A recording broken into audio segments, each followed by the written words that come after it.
I've had permission from Scholastic to read this book. Red Riding Hood by James Marshall.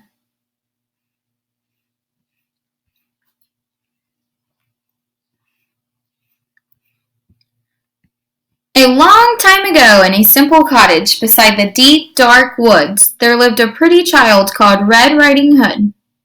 She was kind and considerate, and everybody loved her. One afternoon, Red Riding Hood's mother called to her. "Granny isn't feeling up to snuff today," she said, "so I've baked her favorite custard as a little surprise. Be a good girl and take it to her, will you?" Red Riding Hood was delighted. She loved going to Granny's, even though it meant crossing the deep, dark woods.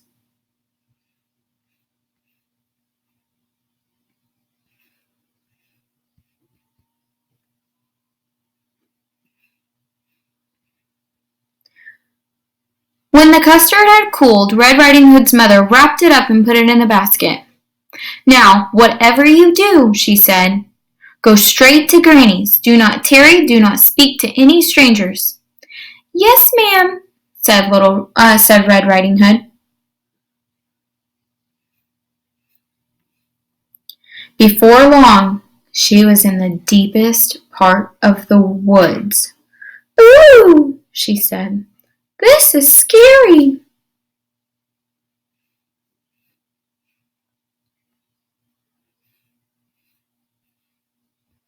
Suddenly, a large wolf appeared. "Good afternoon, my dear," he said. "Care to stop for a little chat?" "Oh, gracious me," said Red Riding Hood. "Mama said not to speak to any strangers."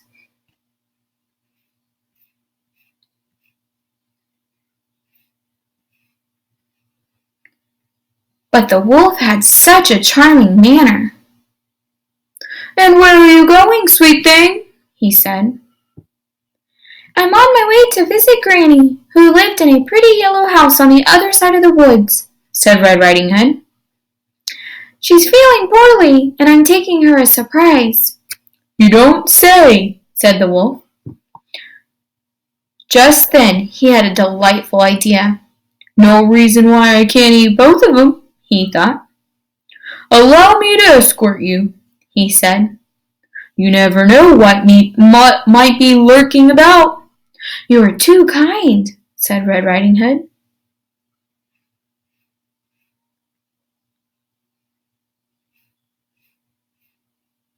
Beyond the forest, they came to a patch of sunflowers.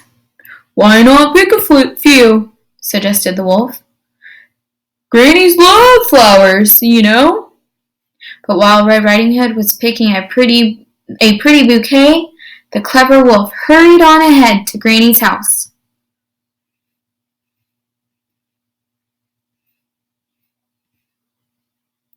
"Who is it?" called out Granny. "It is I, your delicious, darling granddaughter," said the wolf in a high-pitched voice. "The door is unlocked," said Granny.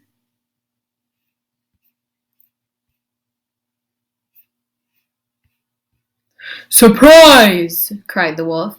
Granny was furious at having her reading interrupted. "Get out of here, you horrid thing!" she cried.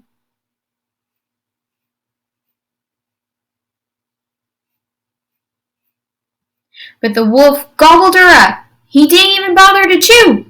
"Tasty," he said, patting his belly.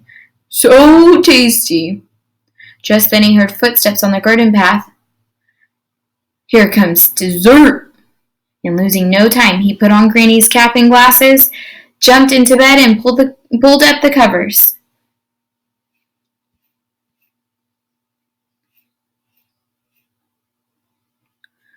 "Who is it?" he called out in his sweetest Granny voice. "It is I, your little granddaughter," said Red Riding Hood. "The door is unlocked," said the wolf. Red Riding Hood was distressed at seeing her grandmother so changed. "Why, Granny," she said, "what big eyes you have!" "They're better to see you, my dear," said the wolf. And Granny, what long arms you have! The better to hug you with, my dear, said the wolf. And Granny, what big teeth you have!